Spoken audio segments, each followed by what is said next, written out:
Terima kasih Tuan Ketua.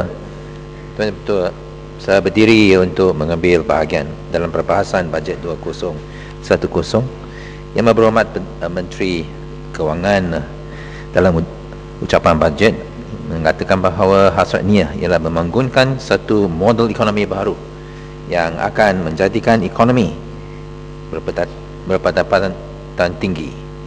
Beliau menekankan bahawa model ekonomi ini mestilah berdasarkan atas inovasi, kreativiti dan aktiviti-aktiviti bernilai tinggi supaya Malaysia boleh kekal relevan di dalam dunia ekonomi kompetitif.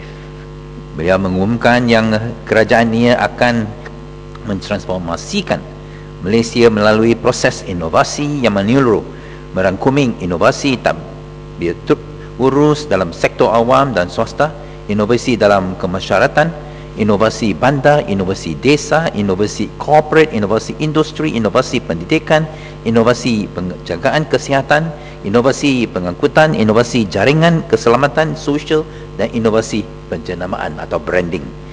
Sehingga kini inovasi paling berjaya yang amat berhormat dalam 200 hari yang pertama ini adalah inovasi branding. Tidak pernah sekali lagi melihat promosi tanpa henti dan segan slogan yang amat berhormat Perdana Menteri One Malaysia.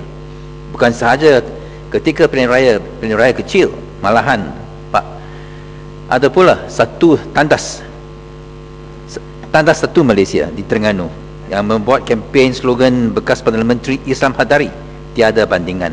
Semuanya kerana berjuta-juta ringgit yang habis dibelanjakan untuk khidmat syarikat public relations, lebih-lebih lagi EPCO Worldwide dari Amerika Syarikat, iaitu sebuah syarikat khas untuk mempromosikan jenama baru yang amat berhormat tetapi menggunakan wang rakyat. Hakikatnya, inovasi dalam sektor-sektor lain yang penting dalam pembinaan negara tiada apa-apa hasil untuk digempal-gempalkan. Yang amat berhormat sebut bahawa fokus bajetnya adalah kesejahteraan rakyat dengan menekankan tertentu terhadap memacukan peranan sektor swasta sebagai peneran yang tinggi, kepakarannya dan memantapkan keberkesanan dan kecekapan perkhidmatan awam. Tidak apa-apa yang baru di sini. Selama ingkatan saya, perkara yang sama adalah disebut dalam setiap pelanjawaan yang lalu. Akan tetapi kerajaan belum dapat menghentikan penurunan mendadak pelaburan swasta ke paras bawah 10% daripada KDNK dengan jumlah pelaburan terus domestik merundum dari 72 bilion ringgit pada tahun 1997 ke 56 bilion ringgit pada tahun 2008, malah jumlah pelaburan terus asing atau FDI menjunam dari 19.7 bilion ringgit ke 36.6 bilion ringgit. Yang amat berhormat sepatutnya menamatkan dasar ekonomi baru yang sudah berusia 50 tahun. Sekiranya beliau benar-benar menuntut inovasi atau membawa perubahan melalui model ekonomi baru, kerana dasar ekonomi baru telah membentukkan pertumbuhan ekonomi Malaysia dan menjadikan batu penghalang bagi Malaysia daripada menjadi sebuah negara berpendapatan tinggi. Walaupun YB mengakui negara ini sedang bersemuka dengan pilihan terdesak, sama ada terus terperangkap dalam kumpulan berpendapatan sederhana yang sepatutnya kita sudah menjadi sebuah ekonomi berpendapatan tinggi. Akan tetapi beliau tidak sanggup mengambil langkah seterusnya yang penting sekali, iaitu mengakui bahawa adalah dasar ekonomi baru yang telah terangkap Malaysia sehingga tidak berupaya menggunakan sepenuhnya kekayaan sumber modal insan dan sumber asli negara kita kerana penyebabnya DEB yang bersifat perasingan dan diskriminasi. Apabila kami sebagai sebuah negara mencapai kemerdekaan pada tahun 1957, Malaysia berada di tangga kedua dalam Asia selepas Jepun dari segi kemakmuran dan pendapatan. Walaupun ketika itu pendapatan per kapita hanyalah $200 dolar. Pada dekad pertama selepas kemerdekaan, GNP per kapita Malaysia masih di hadapan Korea dan Taiwan, walaupun di belakang Hong Kong dan Singapura.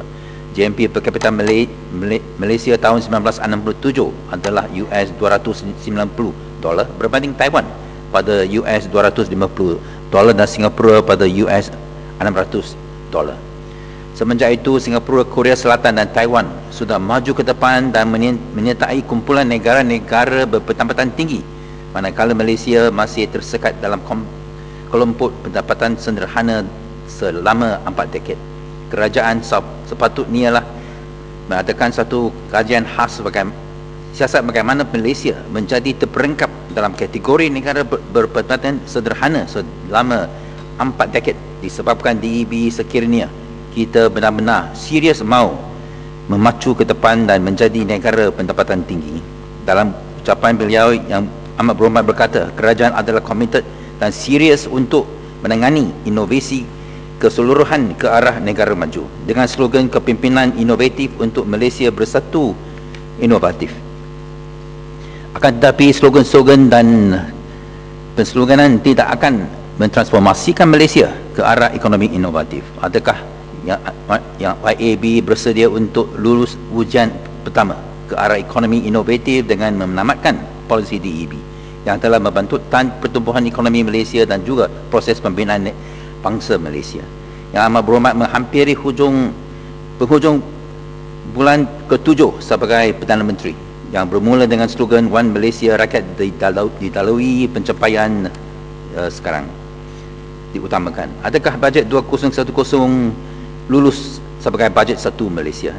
Terdapat dua peristiwa yang menghantui bajet 2010 dan juga slogan satu Malaysia. Pertama, kematian 3 anak. Sekarang sudah 3 confirm, bukan seseorang, Dini Dewi Nathan daripada sekolah SJK Tamil Memandiawan, tetapi termasuk pun 2 lagi ialah Debat Sini Megawaswaran SJK T Memandiawan dan Divya Sri Vasudevan Kopeng. Apabila jambatan gantung suspension bridge di Camp Motivasi 1 Malaysia Kementerian Pendidikan SK Kuala Lipang runtuh pada malam Isnin, seramai 30 murid sekolah yang sedang melintas jambatan itu terkumpan ke dalam Sungai Kampar. Seperti ahli-ahli Parlimen DAP lain-lain yang termasuk ahli Parlimen Bagan, Beruas dan Ibu Barat, kita ada melawati tempat yang tragedi di Kuala Lumpur pada hari Selasa.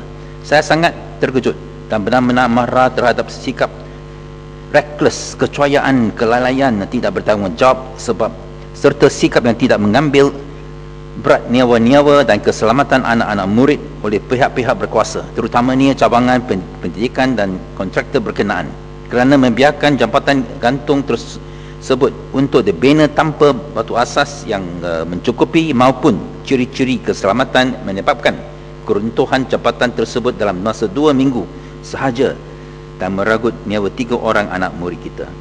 Satu public inquiry yang menyeluruh mesti diadakan untuk menyiasat tragedi keruntuhan jambatan gantung pusat 1 Malaysia Kuala Lipang tanpa sebarang penutupan, yang mengelakkan accountability seperti mana budaya yang menyelah dalam kerajaan hari ini.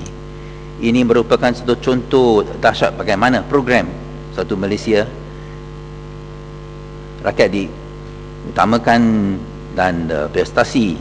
Sekarang YAB boleh membunuh rakyat yang tidak berdosa, seperti ketika 3 anak murid Tamil di Kampar. Apabila program tersebut hanya satu camouflage untuk korupsi, penyelewengan kuasa atau berbagai ketidaksenonohan dan kesalahannya, adakah siapa akan perlu memikul tanggungjawab atas tragedi di Kampar? Adakah hits rule? Dan oleh kerana kalau satu cara yang berkesan untuk pastikan tidak akan mengulangi tragedi semacam itu, tidak ada kecuaian semacam itu, ialah bahawa ada orang yang dipertanggungjawabkan. Kalau bukan Menteri Pendidikan, Menteri Timbalan Menteri Pendidikan, atau Setiausaha KSU Kementerian Pendidikan, atau Ketua Pengarah, atau pegawai-pegawai, someone must be held responsible.